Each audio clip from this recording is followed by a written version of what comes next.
Olá, sejam bem-vindos a mais um vídeo da série Dicas e Truques para a Certificação MCSA do Windows Server 2012. Neste vídeo falaremos sobre o exame 70411. Sou Rogério Molina, instrutor e consultor técnico, e irei guiar vocês pelos principais tópicos cobrados pelo exame.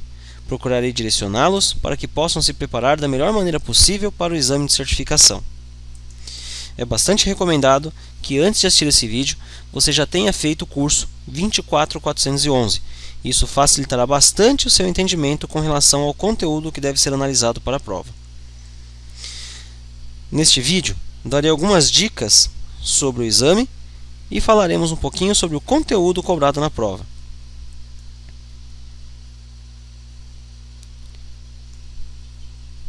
Uma dica importante, pessoal, para fazer o exame é: esteja relaxado, chegue com certa antecedência e evite estresse durante o seu tempo de avaliação. Descanse bem antes, isso vai te ajudar bastante. O exame é composto de perguntas no geral de processo de eliminação. São perguntas de múltipla escolha, onde você no geral tem uma alternativa ou, dependendo da questão, até mais de uma alternativa correta. No momento de dificuldade, o recomendado é que você faça uma marcação para revisão dessa questão. Você pode rever a questão ao final do exame. Quando você encerrar a última questão, você terá a opção de rever as questões marcadas ou finalizar o exame. Você não é obrigado a responder logo de cara para essa questão. De repente é interessante você até marcar aquelas questões que você tenha dúvida, e isso vai fazer com que você ganhe tempo no final e evite estresse de decorrer para acabar com o conteúdo. O curso 20 ou 24411, Administrando o Windows Server 2012, é uma boa recomendação para você se preparar com o conteúdo de forma adequada para a prova. De qualquer forma, vale lembrar que nenhuma prova Microsoft exige que você faça o treinamento antes para depois fazer o exame. Outra recomendação bastante interessante é o Microsoft Virtual Academy. Lá você encontra uma série de vídeos preparatórios para o exame 70411, onde nós fazemos a demonstração técnica sobre todos os produtos, como o WDS, as configurações de VPN, configuração de criptografia. Então recomendo que após esse vídeo você ainda assista também os vídeos técnicos do Microsoft Virtual Academy. Como eu costumo dizer, não existe prova difícil, existem provas mal estudadas. Isso é um ponto importante que a gente tem que levar em conta quando se prepara para a prova. Então, vamos avaliar o conteúdo que será cobrado durante o exame. O que você encontrará na prova? Na prova 411, você vai encontrar questões falando sobre servidores de gerenciamento de imagem, WDS. Então, é importante você conhecer sobre implementação e gerenciamento de imagens. Você vai encontrar informações sobre a parte de gestão de atualização de serviços, WSUS, e monitoramento de Domain Controller, servidores. Também é importante conhecer sobre a parte de gerenciamento de arquivos e impressão. Nós falaremos sobre DFS, vocês vão ver um pouquinho sobre FSRM, criptografia de discos, arquivos e política de auditoria. Nessa prova ainda será cobrado também a gestão de serviços de rede, como DNS, roteamento e VPN e Direct Access. Falaremos sobre RAIDs, o Network Policy Server, falaremos sobre configurações de políticas de rede e NAP. Haverão questões também falando sobre gerenciamento de Active Directory, como configuração de autenticação, configuração de controladores de domínio, como que se mantém um Active Directory funcionando, questões de backups e diretivas de senha e contas. Vocês também vão encontrar questões falando sobre GPOs, é um ponto bastante importante da prova. Vamos falar de processamentos, políticas, preference. Então é importante estar antenado com todo esse conteúdo, pessoal. O que você não encontrará na prova? Basicamente, a prova não tratará de configurações básicas de TCP/IP, não vai falar de PAN, nem de diferenças entre versões de servidores, DAC, cluster, NLB e configurações de relações de confiança e configurações avançadas do Active Directory. Isso fica para o curso 412 e alguns desses tópicos já foram cobrados no 410 também. Então essas questões não devem ser preocupadas neste momento. Vamos detalhar um pouco mais, pessoal, sobre essas questões.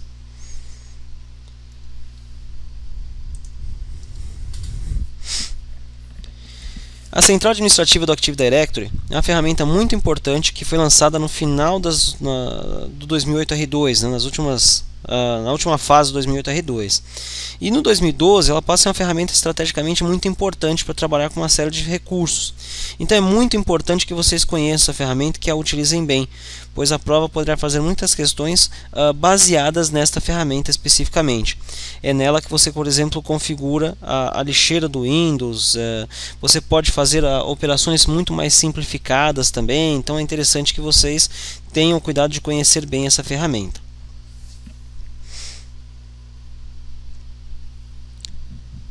Durante a prova, um assunto que provavelmente vai ser abordado lá como tema das questões é sobre o Windows Deployment Service, ou WDS.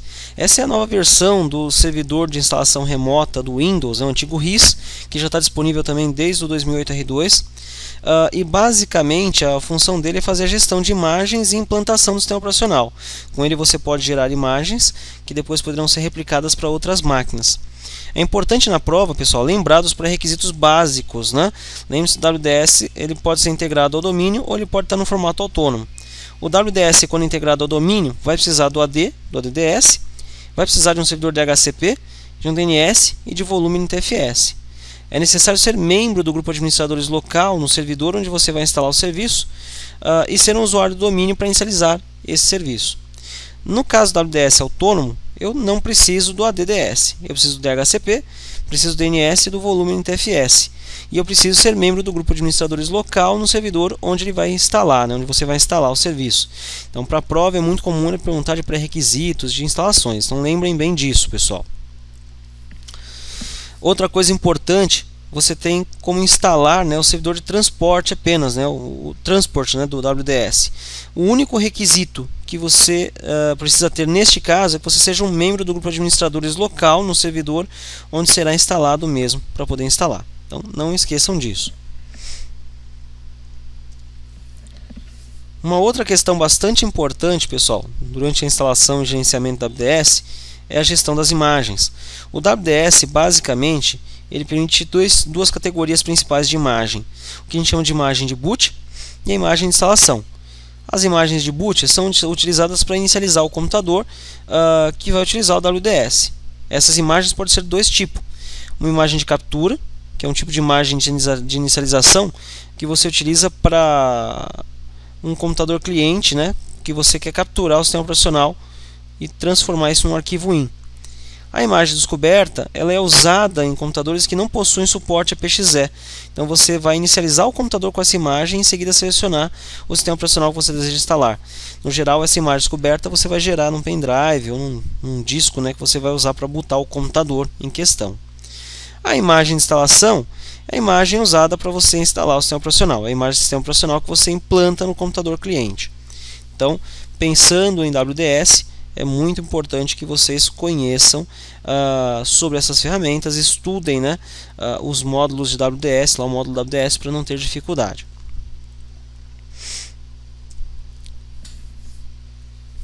Um outro assunto bastante abordado também na prova ainda é o DNS. Neste módulo, pessoal, no módulo 411, o DNS vai tratar da parte de configuração de registros e algumas configurações um pouco mais avançadas. Então, é muito bom dar uma olhada, uma revisada no módulo 2, tá? Conheça os tipos de encaminhamentos que você pode fazer com DNS, né? Mas não se preocupe aqui com DNSSEC, isso vai ficar para a prova 412. É importante conhecer os tipos de zonas e quando posso integrá-las ao Active Directory. Lembre-se que a única zona que pode integrar no Active Directory são as zonas primárias. Zonas secundárias não se integram.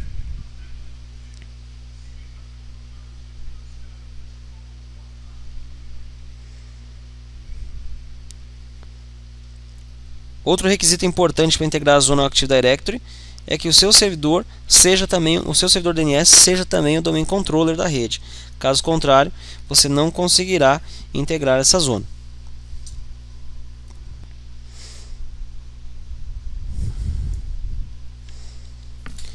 Uma novidade do 2012 que provavelmente será cobrado na prova, pessoal, é a questão da possibilidade de clonar um domain controller, né, e virtualizar esse serviço. Então é importante lembrar dos passos principais, né, e principalmente do nome do arquivo que é gerado durante a preparação do servidor e do grupo, né, DC clonáveis. Então lembrem-se que você tem que associar o domain controller que será clonado ao grupo DC clonáveis, e depois disso gerar o arquivo, né, dccloneconfig.xml, onde estarão informadas todas as configurações principais do arquivo, né, do servidor que vai ser clonado posteriormente.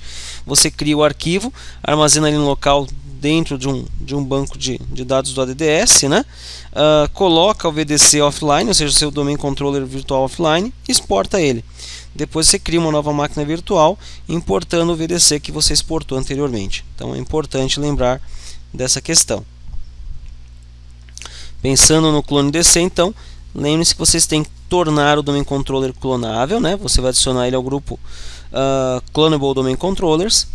Tem que executar no PowerShell o comando get addc cloning excluded application list para verificar se existe alguma aplicação que não é compatível com o processo. Depois disso, você vai fornecer informações sobre as novas configurações, né, que o microclonado irá receber através do comando new addc clone config file.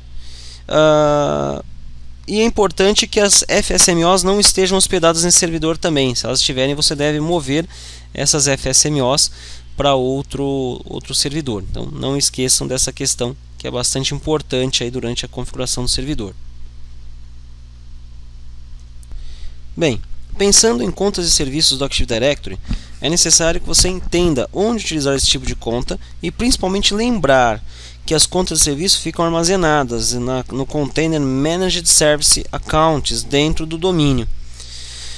Lembre dos comandos de criação e configuração: add kds rootkey, new add service account, add add computer service account, get add service account, install add service account. Então não esqueçam desses comandos quando estiverem estudando aí para a prova sobre a parte de contas de serviço. Então lembre-se bem deste conteúdo especificamente. Conhecimento sobre GPOs e senhas, pessoal, configurações de senhas é uma questão muito importante também abordada na prova.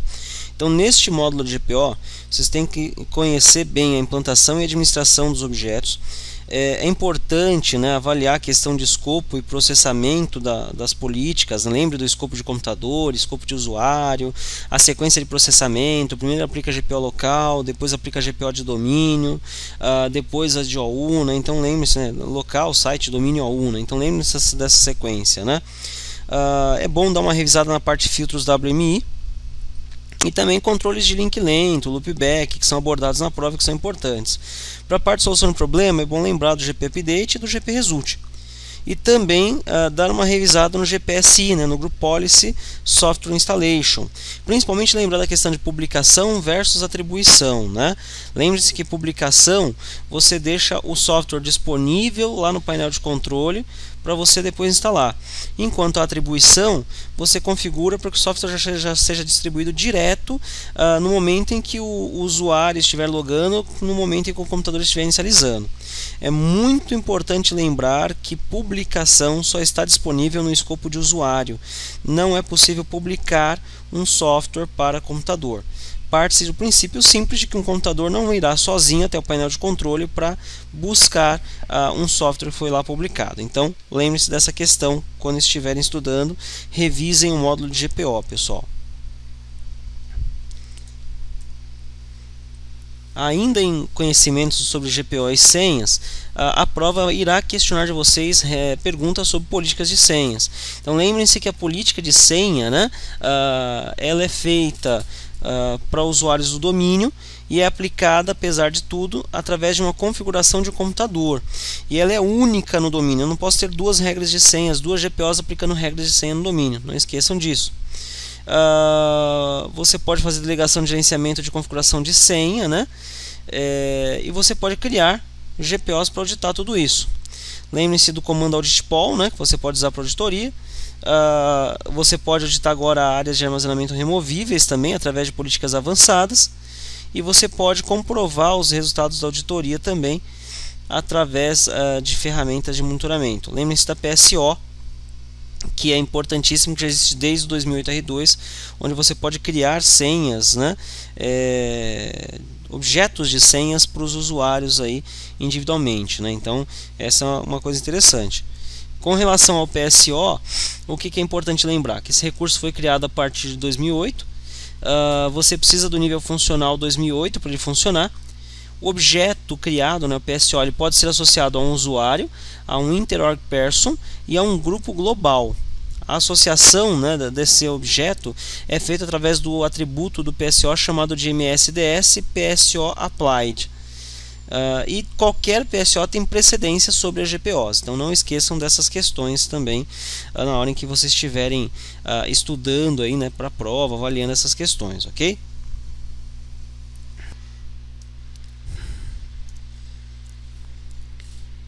Ao estudarmos VPN, servidores de política de rede, vocês devem lembrar que agora, no 2012, toda a gestão de acesso remoto pode ser feita de forma centralizada através da nova ferramenta, né, o Remote Access Management, ou gerenciamento de acesso remoto. Lembrem-se também que o Network Policy e o Remote Access já não são mais uma mesma função. Aqui no 2012 eles estão separados, eles representam duas funções distintas. E não esqueçam do método de autenticação, né? Ou seja, a metodologia ou a tecnologia utilizada para garantir a segurança da senha e dados do usuário no momento em que ele está fazendo a conexão ao ambiente remoto. Então lembrem-se que o PAP não usa criptografia, trabalha com texto limpo. Nós temos o SHAP, que é seguro, mas é utilizado em ambientes não Microsoft. O MS SHAP, que agora está na versão 2, é seguro e é para ambiente Microsoft, né, para sistemas operacionais Microsoft, além do EAP, que é usado para autenticação usando certificados digitais.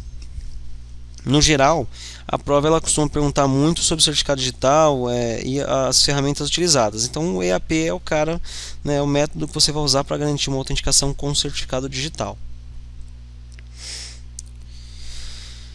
Você precisa conhecer a arquitetura e os componentes do Direct Access no Windows 2012, no Server 2012, tá? Então isso é muito importante. Numa estrutura Direct Access, para a implementação dele, além dos recursos da infra interna, né, e do controlador do domínio e o DNS, uma estrutura de PKI também é necessária para emitir certificados de computador para o servidor Direct Access, para os clientes do Direct Access e os servidores da intranet. O servidor Direct Access ele é conectado à intranet e à internet e funciona como gateway dos clientes do Direct Access localizados na internet. Já o servidor do local da rede é um servidor web que só pode ser alcançado quando um cliente do Direct Access é conectado diretamente à intranet. Então somente clientes internos podem fazer esse tipo de acesso. Os clientes do Direct Access externos eles têm regras NRPT e regras de túnel da segurança de conexão ativa. E durante o acesso aos recursos da intranet, as regras de segurança de conexão usam IPv6, além do encapsulamento IPsec ou da proteção do tráfego IPsec de ponta a ponta. Os clientes do Direct Access conectados à intranet podem acessar os recursos da intranet como qualquer outro computador interno ali da sua rede. É importante conhecer essa estrutura e saber o que faz cada componente desse, pessoal. Vocês devem estar familiarizados também com o processo da resolução de nomes DNS, né? É possível que caiam perguntas sobre o funcionamento desses processos na prova.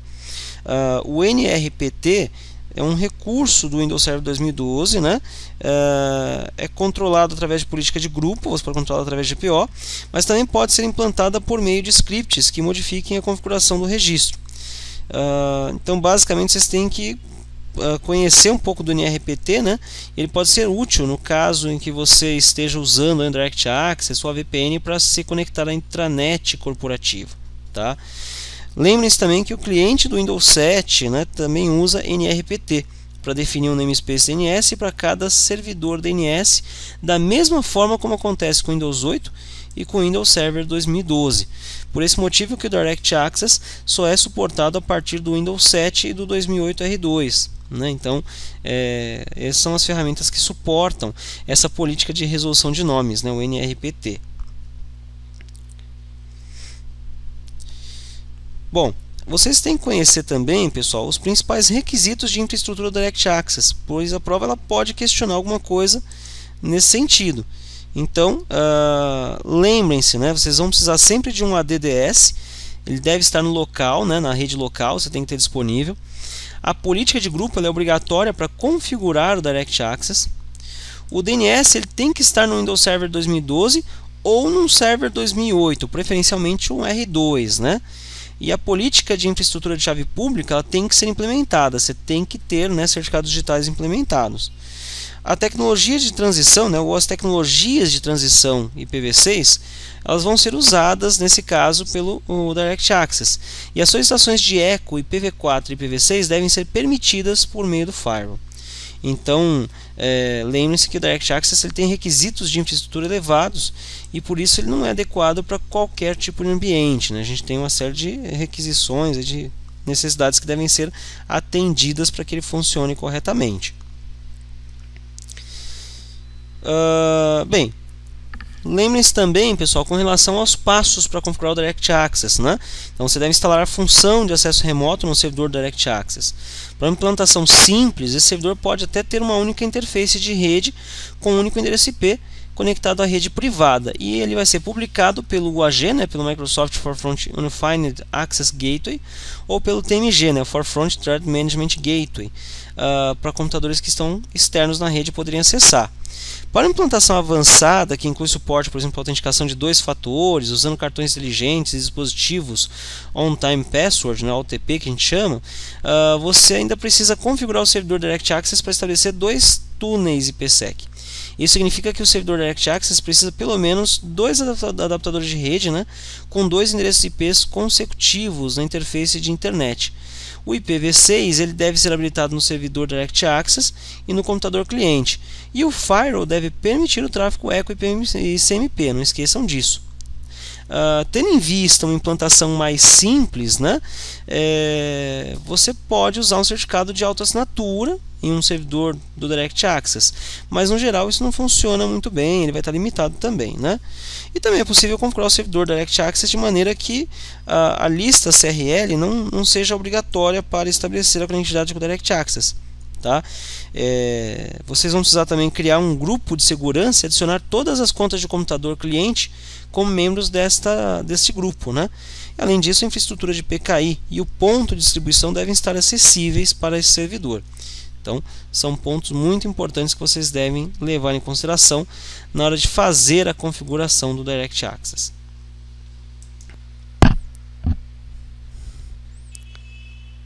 Você também poderá ser cobrado na prova sobre questões do Network Access Protection, o NAP. Essa ferramenta também não é nova na Microsoft, ela já está disponível desde o 2008. Mas é sempre importante lembrar alguns pontos estratégicos que podem ser questionados na prova. Lembre-se que o NAP é um recurso que está disponível dentro do servidor Radius, do NPS. Lembre-se que nós temos o que nós chamamos de imposição NAP. Imposição NAP são as condições nas quais o NAP pode ser aplicado. Podemos falar de IPsec, do padrão 802.1x, VPN, DHCP e até no Direct Access. Então, não esqueçam das imposições. Outra questão importante são as configurações necessárias para se fazer a implementação do NAP. Então, basicamente, o NAP ele vai exigir 3 configurações principais no servidor e 3 configurações principais no cliente. Então, no servidor, nós temos que configurar o validador de integridade, ou o tal de SHV, né, que a gente chama, que é o System Health Validator, além de ter que configurar a política de integridade e a política de rede. O validador de integridade define o tipo de avaliação que será feito no cliente. Atualmente eu posso fazer a avaliação do firewall, do antivírus, do anti-spyware e da parte de update. Então eu posso configurar para que ele avalie para mim esses 4 componentes. Depois de configurado o validador de integridade, eu vou definir a política de integridade. A política de integridade você vai determinar através de uma configuração de policy, Em que situação você vai classificar o ambiente do seu cliente como um ambiente seguro, compatível, e em que situação você classificará ele como incompatível. Então, digamos que lá no validador de integridade eu selecionei o firewall como ponto de análise, e eu posso dizer então que na política de integridade eu vou considerar o meu cliente um cliente seguro se o firewall estiver habilitado, ou seja, se ele atender ao critério que eu estabeleci lá na validade de integridade. E eu vou definir que a política de integridade ela é incompatível se ele não atender a esse critério, ou seja, se o firewall não estiver ativo. Por fim, eu tenho que configurar a política de rede. A política de rede, na verdade, é o ponto onde eu vou determinar a ação que será tomada pelo NAP quando o meu cliente estiver compatível ou incompatível.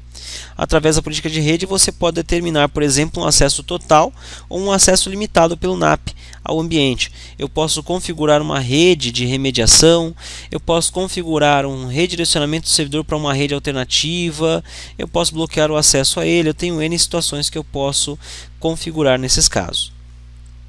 No lado do cliente, eu também tenho 3 configurações que são necessárias. Eu tenho que habilitar a imposição NAP, habilitar o serviço de agente de proteção de acesso à rede, o NAP, e ativar a central de segurança. Então, a imposição NAP, pessoal, que é feita através do comando nap-clcfg.msc, vai determinar para o meu cliente quando que ele deve responder ao NAP e quando não é necessário que ele responda. Então, em casos como esse, se o meu cliente, por exemplo, eu habilitei uma imposição NAP para o DHCP e o meu cliente está conectando a uma rede para VPN, ele não vai precisar reportar nada para o NAP. Mas se ele estiver tentando pegar um IP, ele vai ter que primeiro passar informações para o NAP. O serviço de agente de proteção de acesso à rede tem que estar funcionando para que ele seja compatível com o NAP. Então eu tenho que ativar esse cara dentro de services.msc. A partir do Windows 7, todas as máquinas possuem esse agente e eu posso startar ele no momento em que eu achar mais adequado. Além disso, eu tenho também que ativar a central de segurança. Para quem não lembra, a central de segurança é aquela central que fica nos notificando sobre antivírus atualizado, firewall desabilitado, O pessoal tem o hábito de desligar essa central de segurança para que ela não fique mandando mensagens, Bem, fazendo isso, você não terá condições de trabalhar com o NAP. Então, para aqueles que desligam a central de segurança, para trabalhar com o NAP, terão que reativar essa central. Então, esses são os 3 pontos que a gente tem que configurar, tanto no servidor quanto no cliente. Vale lembrar, pessoal, que todas as 3 tarefas de clientes podem ser feitas via GPO. Você pode configurar uma GPO para efetuar essa configuração sem problema algum. Então, não esqueçam, desses 3 pontos para configurar o NAP. Vocês provavelmente serão questionados durante a prova sobre um item desse ou passo a passo. E aí depois não deixem de rever essas configurações no laboratório do curso.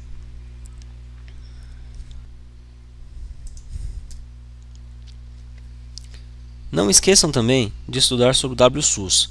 A prova poderá questionar vocês sobre instalação, configurações básicas, aprovação automática e manual dos updates, configuração de réplica do WSUS, configuração de GPOs para gerenciar o WSUS e até mesmo vocês podem ser questionados sobre alguns comandos de PowerShell. Então é importante conhecer esse ambiente. Com relação à instalação, pessoal, lembrem-se que o WSUS já está disponível para instalação como função no Server 2012, assim como já era também no Windows 2008 R2. Sendo assim, não é necessário fazer o download do mesmo. Não é necessário também ter um SQL Server instalado para poder fazer a instalação do WSUS. Isso é uma questão desnecessária para esse tipo de serviço. Então você pode simplesmente instalar o WSUS direto, no seu ambiente sem nenhuma dificuldade aí, com relação ao banco de dados. Ele vai usar a base interna dele e você não vai precisar fazer uma instalação complementar.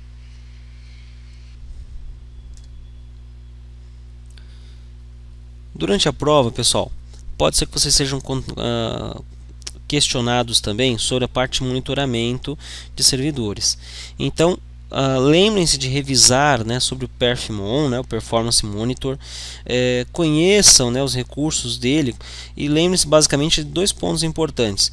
O perfmon ele pode ser utilizado para monitoramento em real time, através do Performance Monitor, mas eu posso também fazer a coleta de informações através do Data Collector Set, que é onde você consegue manter informações, né, coletar informações que vão ser colocadas em arquivos, e esses arquivos posteriormente podem ser abertos e lidos para que você tenha condição aí de repente visualizá-lo, colocá-lo numa planilha de Excel, né, direcionar de alguma forma que você consiga tratar isso depois e até fazer uma análise de tendência, fazer uma gestão mais adequada do ambiente.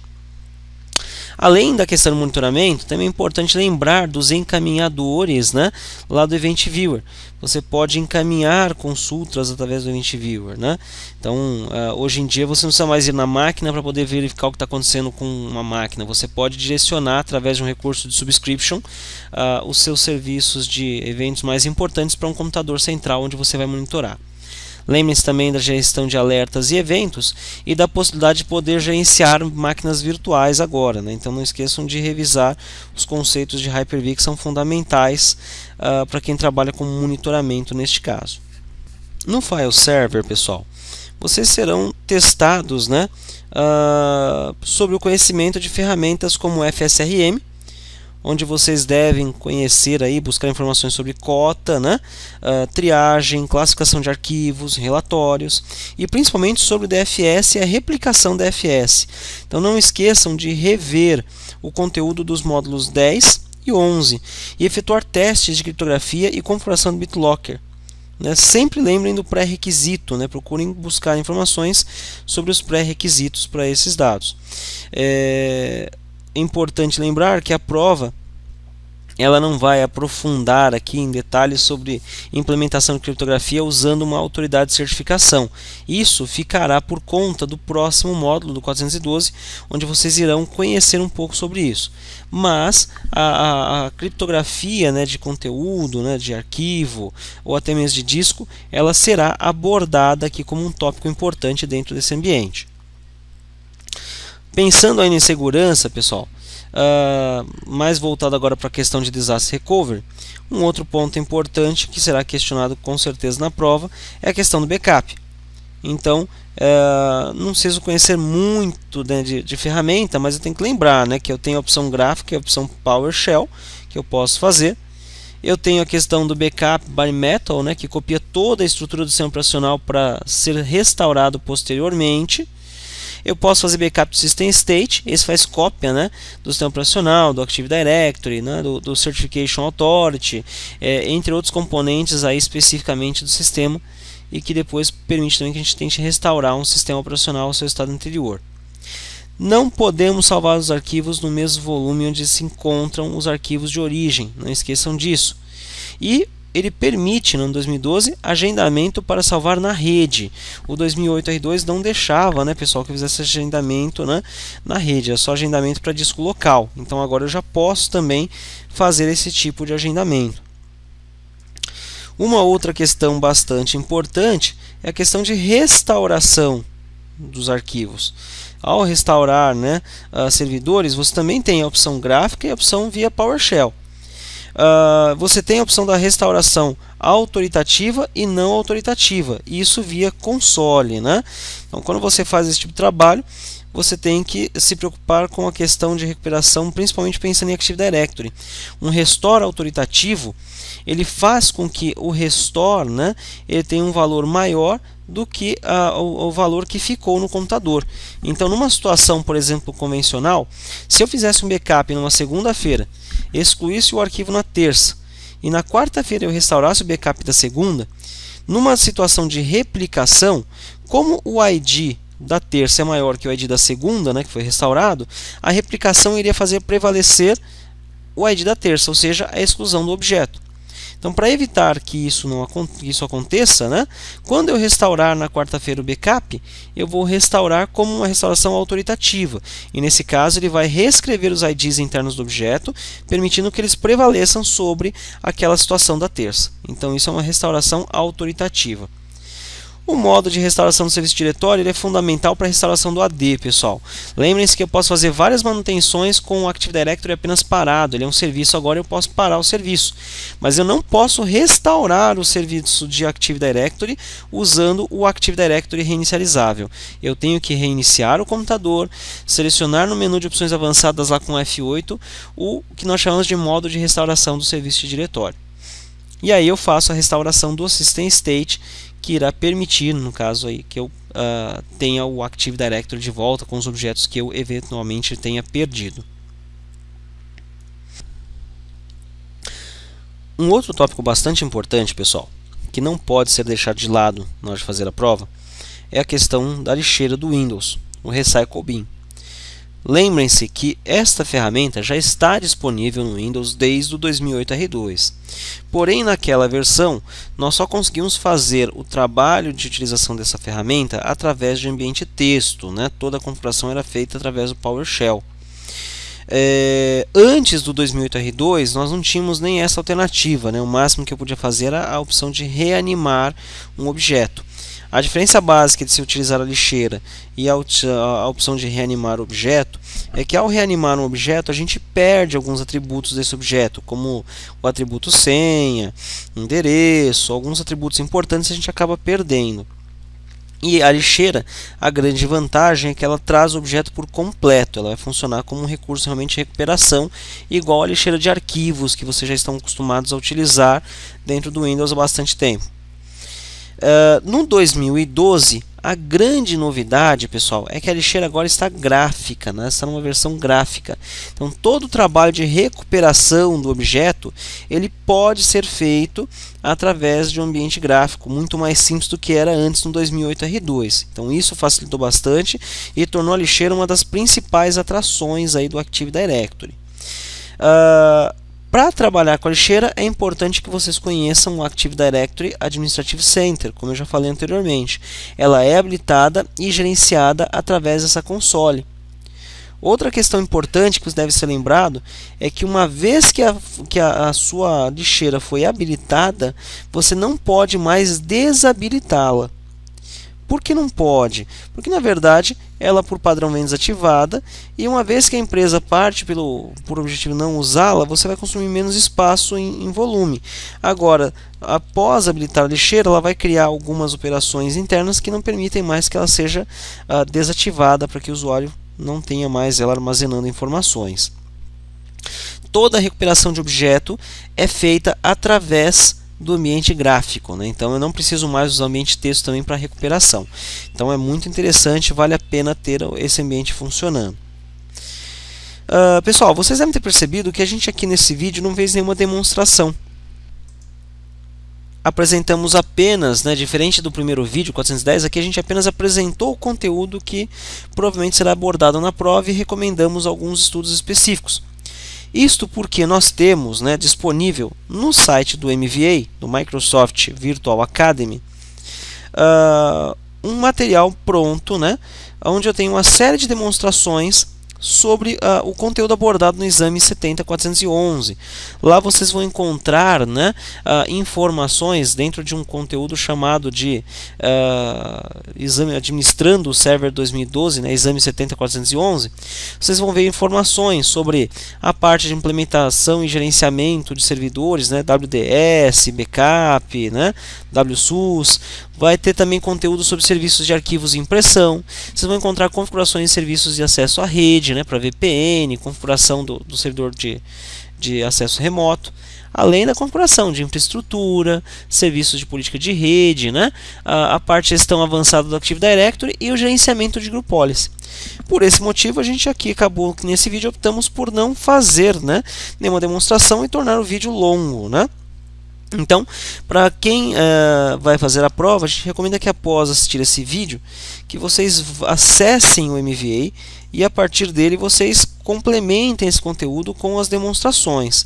Então vocês podem acessar exatamente esse material sobre o exame 70411 usando essa URL aqui, pessoal, ó, http://alturl.com/fm34y.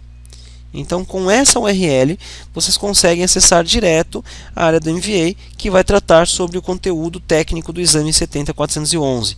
Para quem não tiver ainda para quem não acessou nenhuma vez ainda, né, o MVA, basta ter uma conta do Hotmail, do Outlook, uma Live Account no Live ID para ter acesso a esse ambiente.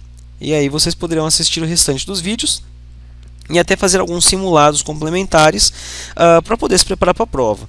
Então, de qualquer forma, pessoal, eu volto a recomendar que vocês não deixem, né, de fazer um laboratório e assim, revejam o conteúdo que foi abordado no curso, né, através do seu material do aluno. Isso vai ajudar bastante com relação a essa preparação. Dentre esses vídeos, um vídeo muito importante que vocês encontrarão lá é o vídeo apontado no link do slide atual, em que nós falamos sobre a implantação do Direct Access. Esse vídeo tem pouco mais de 1 hora e é bastante útil não só para a prova, mas também para o dia a dia de quem pretende implementar essa ferramenta dentro de sua empresa. Além desse link, pessoal, nós recomendamos também alguns links complementares que vocês podem utilizar para acessar documentações complementares dentro do site da Microsoft, que ajudarão vocês na questão de estudos e complementos dessas informações.